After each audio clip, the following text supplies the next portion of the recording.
इब्रानियों की पत्री 7वां अध्याय। उत्पत्ति की पुस्तक में हम देखते हैं कि इब्राहिम और लूत एक दूसरे से शांतिपूर्वक अलग हो गए थे। उस समय कोई 5 राजाओं के संगठन ने उस प्रदेश पर आक्रमण किया जहां लूत निवास कर रहा था। उन्होंने संपूर्ण लूट के सामान के साथ लूत को भी बंदी बना लिया। जब अब्राहम को सूचना प्राप्त हुई तो उसने तुरंत अपने सेवकों के साथ उन राजाओं पर हमला किया और उन्हें पराजित कर सारी सामग्री जब्त करके घर की ओर विजय यात्रा कर रहा था कि मार्ग में उसके अभिवादन हेतु शालेम का राजा मलकीसेदेक अर्थात सदाचार का राजा उपस्थित था। इससे अधिक मलकीसेदेक के विषय में जानकारी नहीं है। कहां से आया या उसका वंश क्या था, सब कुछ अज्ञात है। ये घटना मूसा की व्यवस्था से 400 वर्ष पूर्व की थी। पुराने नियम में मलकीसेदेक का उल्लेख 2 बार ही किया गया है। प्रथम बार उत्पत्ति 19 में तथा दूसरी बार भजन 110 में, जो मसीह भविष्यवाणी है कि वह मलकीसेदेक की रीति पर सदा का याजक है। इज़राइल की विधि विधान के अनुसार महायाजक के पद के प्रत्याशी को लेवी तथा हारून की रीति के अनुसार होना अनिवार्य था। परंतु हम यहाँ देखते हैं कि एक ऐसा महायाजक पद भी है जो लेवियों के याजकों से 400 वर्ष पूर्व का है। इस याजक को इज़राइल के पिता इब्राहिम ने श्रद्धा अर्पित की थी और बदले में आशीष प्राप्त की। इब्रानियों के लेखक 7वें अध्याय में सिद्ध करता है कि मलकीसेदेक का याजक पद हारून के याजक पद से श्रेष्ठ था, यद्यपि वो व्यवस्था के अनुसार था। मलकीसेदेक के नाम के दोनों उल्लेख के मध्य लगभग 1000 वर्ष का अंतराल है। यहां यह स्पष्ट है, यहोवा ने शपथ खाई और न पछताएगा कि तुम मलकीसेदेक की रीति पर सर्वदा का याजक है। मलकीसेदेक और इब्राहिम की भेंट प्रभु यीशु मसीह से 2000 वर्ष पूर्व की घटना है। यूहन्ना 8:53 में लिखा है, हमारा पिता इब्राहिम तो मर गया, क्या तू उससे बड़ा है? और भविष्यद्वक्ता भी मर गए, तू अपने आप को क्या ठहराता है? यीशु ने उत्तर दिया, तुम्हारा पिता इब्राहिम मेरे दिन देखने की आशा से बहुत मगन था और उसने देखा और आनंद किया। यहूदी ने उससे कहा, अब तक तू 50 वर्ष का नहीं है, फिर भी तूने इब्राहिम को देखा है? यीशु ने उनसे कहा, मैं तुमसे सच सच कहता हूं कि पहले इसके कि इब्राहिम उत्पन्न हुआ, मैं हूं। तब उन्होंने उसे मारने के लिए पत्थर उठाए, परंतु यीशु छिपकर मंदिर से निकल गया। यूहन्ना के 8वें अध्याय की 53 से आगे की आयतों में यह उद्धरण है। अनेक बाइबल विद्वानों का विचार है कि मलकीसेदेक पुराने नियम का अवतार था। उसने इब्राहिम को रोटी और दाखरस दिया, जो प्रभु भोज का प्रतीक है। पहली 2 आयतों में लिखा है, यह मलकीसेदेक शालोम का राजा और परम प्रधान परमेश्वर का याजक सर्वदा याजक बना रहता है। जब इब्राहिम राजाओं को मारकर लौटा जाता था तो इसी ने उससे भेंट की, उसे आशीष दी। इसी को इब्राहिम ने सब वस्तुओं का 10वां अंश भी दिया। यह पहले अपने नाम के अर्थ के अनुसार धर्म का राजा और फिर शालोम का अर्थ शांति का राजा। यिर्मयाह यहां कहता है कि जब यहोवा पृथ्वी पर राज्य करेगा तो वह शांति का परमेश्वर या शांति का राजा कहलाएगा। और प्रभु यीशु के बारे में यह भी लिखा है कि वह शांति का राजकुमार होगा। मलकीसेदेक में दोनों अर्थ विहित थे। मलकीसेदेक का न पिता न माता न वंशावली है, जिसके न दिनों का आदि है और न जीवन का अंत है, परंतु परमेश्वर के पुत्र के स्वरूप ठहरा। हमें मलकीसेदेक के जन्म एवं मरण के विषय में कुछ भी ज्ञात नहीं है। वह अकस्मात ही परिदृश्य में प्रवेश करता है और यह भी स्पष्ट नहीं है कि राजाओं की संगठित सेना ने उसे भी लूटा। परमेश्वर ने शपथ खाई है, अतः वह मलकीसेदेक की रीति पर सदाकाल तक है। अब इस स्थान पर ध्यान देने के लिए 2 बार कहा जा चुका है और अब मलकीसेदेक पर ध्यान करने के लिए फिर कहा जा रहा है। 4 आयत के अंदर कि यह कैसा महान था जिसको कुलपति इब्राहिम ने अच्छे से अच्छे माल की लूट का 10वां अंश दिया। एक यहूदी के मस्तिष्क में इब्राहिम इज़राइल का सार रूप था। वह उनका पिता था, वह उनका आरंभिक पूर्वज था। अब यदि इब्राहिम उसे 10वां अंश भेंट करता है तो मलकीसेदेक कितना महान व्यक्ति होगा, क्योंकि इस्राएल 10वां अंश परमेश्वर को भेंट करता था। 5वीं आयत में लिखा है, लेवी की संतान में से जो याजक का पद पाते हैं, उन्हें आज्ञा मिली है कि लोगों अर्थात अपने भाइयों से, चाहे वे इब्राहिम ही के देह से क्यों न जन्मे हो, व्यवस्था के अनुसार 10वां अंश लें। परमेश्वर के विधि विधान के अधीन इज़राइल को अपनी प्रत्येक आमदनी का 10वां अंश परमेश्वर के निमित्त याजकों को मंदिर में लाकर देना होता था। ये सब इब्राहिम के वंशज थे। 6 आयत में, पर इसने जो उनकी वंशावली में का न था, इब्राहिम से 10वां अंश लिया और जिसे प्रतिज्ञाएं मिली थी उसे आशीष दी। इब्राहिम और मलकीसिदक समकालीन थे। इब्राहिम को परमेश्वर ने प्रतिज्ञा दी थी, तथापि मलकीसिदक उसे आशीष देता है। ये कैसा व्यक्ति होगा? 7वीं आयत में लिखा है, और इसमें संदेह नहीं कि छोटा बड़े से आशीष पाता है। आशीष सदैव बड़े के द्वारा छोटों को प्राप्त होती है। परमेश्वर हमें आशीष देता है। मलकीसिदक ने इब्राहिम को आशीष दी, अर्थात वह इब्राहिम से बड़ा हुआ। 8वीं आयत में, परंतु वहां वही लेता है जिसकी गवाही दी जाती है कि वह जीवित है।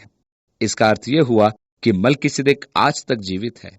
और 9वीं आयत में, तो हम यह भी कह सकते हैं कि लेवी ने भी जो अंश लेता है इब्राहिम के द्वारा 10वां अंश दिया, क्योंकि जिस समय मलकीसिदक ने उसके पिता से भेंट की उस समय यह अपने पिता की देह में था। अर्थात मलकीसिदक का याजक पद लेवियों से भी बड़ा हुआ, क्योंकि उन्होंने इब्राहिम में होकर उसे 10वां अंश दिया और इब्राहिम में होकर उससे आशीष प्राप्त की।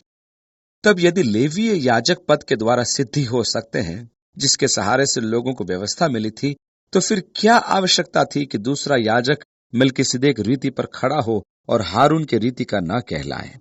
अब प्रश्न यह है कि परमेश्वर ने क्यों नहीं कहा कि तू हारून की रीति पर सदाकाल के लिए ठहरेगा? लेवी वंश याजक यदि मनुष्य और परमेश्वर के मेल मिलाप के कार्य में सफल होते तो यीशु की आवश्यकता ही नहीं होती, परंतु ऐसा कदापि न हुआ और अंततः यीशु का आगमन हुआ। अब यदि यीशु असफल याजक पद्धति का याजक होता तो अतः परमेश्वर ने उसे अपने पूर्व ज्ञान के अनुसार पूर्व काल से ही एक सर्वोच्च याजक पद से युक्त कर दिया, जो कि मलकीसिदक की रीति पर था। और 12 और 13वीं आयतों में इस प्रकार लिखा है, क्योंकि जब याजक पद बदला जाता है तो व्यवस्था का भी बदलना अवश्य है, क्योंकि जिसके विषय में ये बातें कही जाती हैं कि वह दूसरे गोत्र का है, जिसमें से किसी ने वेदी की सेवा नहीं की।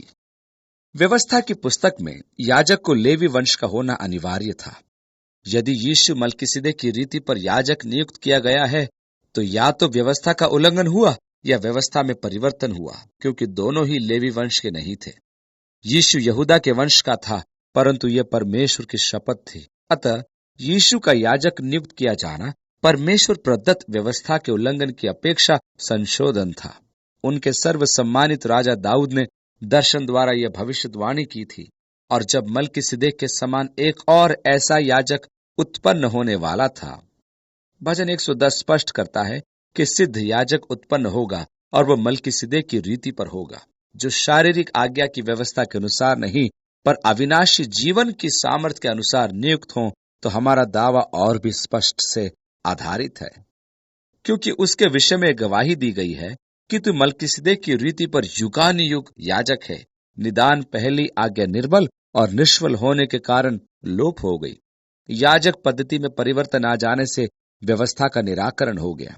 19वीं आयत में, इसलिए कि व्यवस्था ने किसी बात की सिद्धि नहीं की और उसके स्थान पर एक ऐसी उत्तम आशा रखी गई है जिसके द्वारा हम परमेश्वर के समीप जा सकते हैं।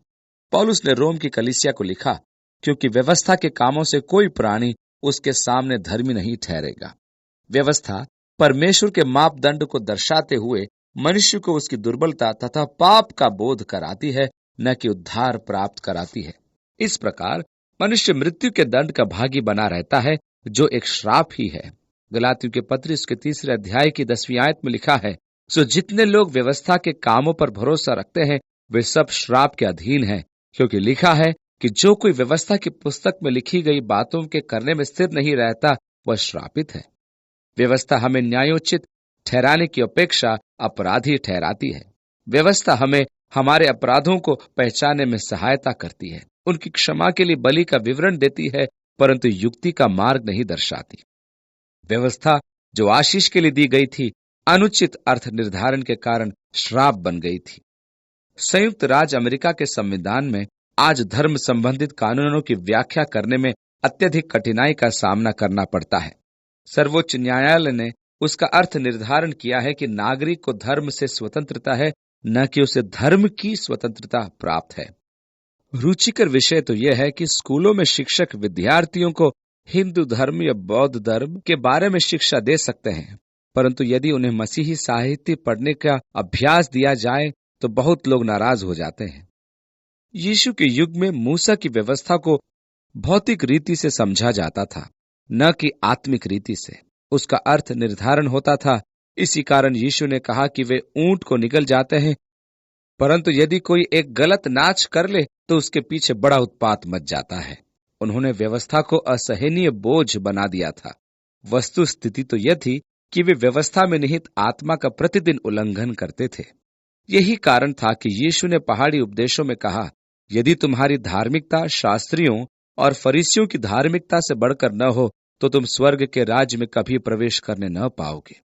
श्रोताओं के लिए एक विचित्र बात थी, क्योंकि शास्त्री और फरीसियों की धार्मिकता से बढ़कर किसी की धार्मिकता नहीं थी, परंतु यीशु के कहने का तात्पर्य यह था कि वे दिखावे की धार्मिकता निभाते हैं, जबकि व्यवस्था की आत्मा का वे प्रतिदिन त्याग करते हैं। दासत्व के कर्मों और आत्मा के कर्मों में अंतर है। यीशु आगे कहता है, तुम सुन चुके हो कि पूर्व काल के लोगों से कहा गया था कि हत्या न करना, परंतु मैं तुमसे कहता हूं कि जो कोई अपने भाई पर क्रोध करेगा वह कचहरी में दंड के योग्य होगा। यीशु की शिक्षा का मूल उद्देश्य था कि मनुष्य ये जान ले कि आत्मा और हृदय से पालन की गई व्यवस्था ही धार्मिकता है। इस दृष्टिकोण से तो प्रत्येक मनुष्य अपराधी है, परंतु इस अप्रमाणिक व्यवस्था ने एक उत्तम आशा जगाई है जिसके द्वारा हम परमेश्वर के समीप जा सकते हैं। और 20वीं आयत में लिखा है, और इसलिए मसीह की नियुक्ति बिना शपथ नहीं हुई। जब याजक नियुक्त किया जाता था तो उसे शपथ ग्रहण करनी होती थी, जिस प्रकार के हमारे नेतागण भी शपथ ग्रहण करते हैं। और 21 और 22वीं आयतों में लिखा है, क्योंकि वे तो बिना शपथ याजक ठहराए गए, पर यह शपथ के साथ उसकी ओर से नियुक्त किया गया, जिसने उसके विषय में कहा कि प्रभु ने शपथ खाई और वह उससे फिर न पछताएगा कि तू युगानुयुग याजक है। सो यीशु एक उत्तम वाचा का जामीन ठहरा। अब हमारे पास 2 वाचा है, नया नियम और पुराना नियम। फसह का भोज जो यीशु ने अपने शिष्यों के साथ खाया वो पुरानी वाचा थी। वह मिस्र से उनकी मुक्ति का प्रतीक था। यह परमेश्वर द्वारा उसके पूर्वजों की मिस्र की दासता से मुक्ति की स्मृति में होता था। यीशु ने उसी फसह की सामग्री को नई वाचा का रूप देते हुए लूका 22 के 20 में कहा, यह कटोरा मेरे उस लहू में जो तुम्हारे लिए बहाया गया है नई वाचा है। पुरानी वाचा में मेमने का रक्त द्वार की चौखटों पर लगाया गया था कि जब परमेश्वर वहां से गमन करे तो वे नाश न हो।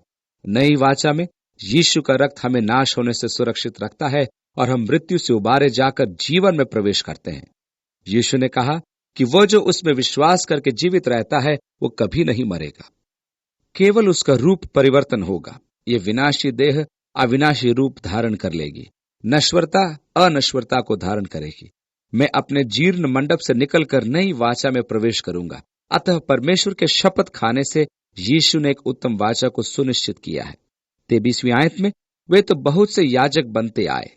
मृत्यु के कारण कोई याजक स्थायी नहीं था, पर यह युगान युग रहता है।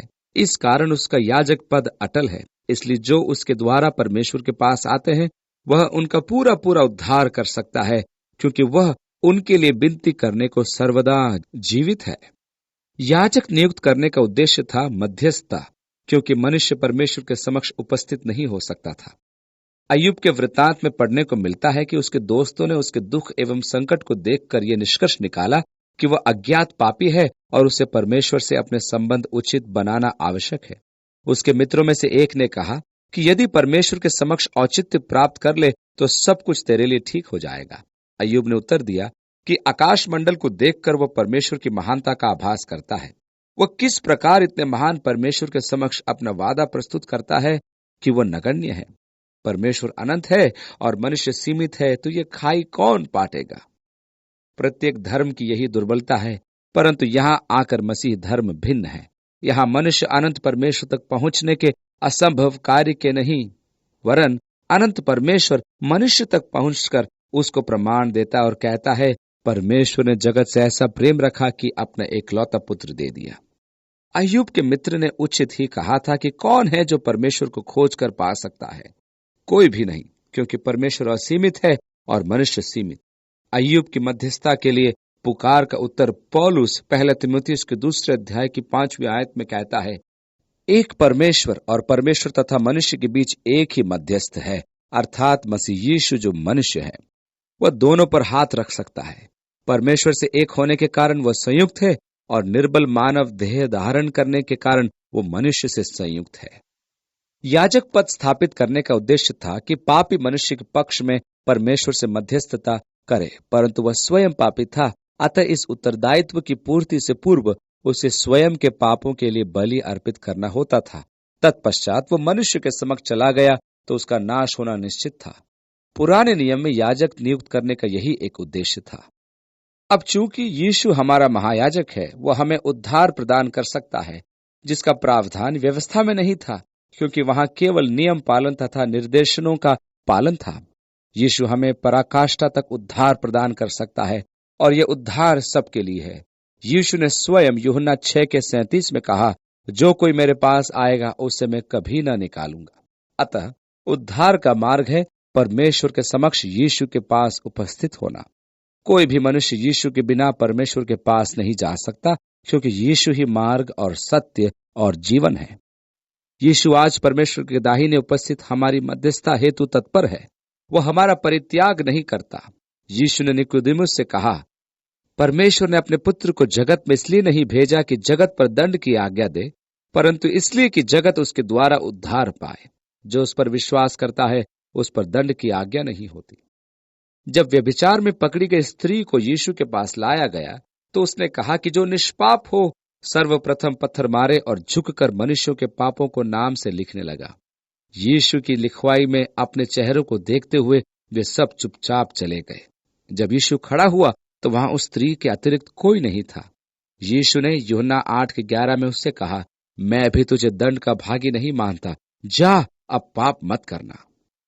अनेकों के विचार में यीशु दंड की आज्ञा देता है, परंतु पौलुस कहता है वो पिता की दाहिनी ओर उपस्थित होकर तुम्हारे लिए मध्यस्थता करता है। वो महायाजक की भांति हमारे पापों को लेकर क्षमा याचना के लिए परमेश्वर के सिंहासन के समक्ष हमारा प्रतिनिधित्व करता है। सो ऐसा ही महायाजक हमारे योग्य था, जो पवित्र और निष्कपट और निर्मल और पापियों से अलग और स्वर्ग से भी ऊंचा किया हुआ हो। और उन महायाजकों की नाई उसे आवश्यक नहीं कि प्रतिदिन पहले अपने पापों और फिर लोगों के पापों के लिए बलिदान चढ़ाए, क्योंकि उसने अपने आप को बलिदान चढ़ाकर उसे एक ही बार निपटा दिया। क्योंकि व्यवस्था तो निर्बल मनुष्यों को महायाजक नियुक्त करती है, परंतु शपथ का वचन जो व्यवस्था के बाद खाई गई उस पुत्र को नियुक्त करता है, जो युगानुयुग के लिए सिद्ध किया गया है।